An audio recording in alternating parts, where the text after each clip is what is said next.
ध्यानम् सिन्दूरवर्णं द्विभुजं गणेशं लम्बोदरं पद्मदले निविष्टं ब्रह्मादिदेवैः परिसेव्यमानं सिद्धैर्युतं तं प्रणमामि देवम्। स्तोत्रम् सृष्ट्यादौ ब्रह्मणा सम्यक् पूजितः फलसिद्धये सदैव पार्वतीपुत्र ऋणनाशं करोतु मे। त्रिपुरस्य वधात् पूर्वं शम्भुना सम्यगर्चितः सदैव पार्वतीपुत्र ऋणनाशं करोतु मे।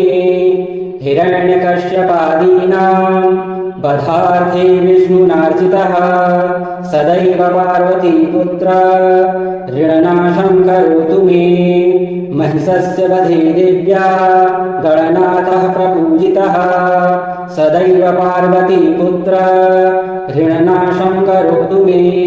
तारकस्य वधात् पूर्वं कुमारेण प्रपूजितः सदैव पार्वतीपुत्र ऋणनाशं करोतु मे। भास्करेण गणेशस्तु पूजितश्छविसिद्धये सदैव पार्वतीपुत्र ऋणनाशं करोतु मे। शशिना कान्तिसिद्ध्यर्थं पूजितो गणनायकः सदैव पार्वतीपुत्र ऋणनाशं करोतु मे।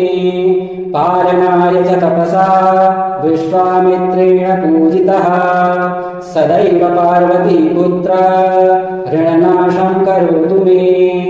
इदं प्रणहरं स्तोत्रं तीव्रदारिद्र्यनाशनम् एकवारं पठेन् नित्यं वर्षमेकं समाहितः। दारिद्र्यं दारुणं त्यक्त्वा कुबेरसमतां व्रजेत्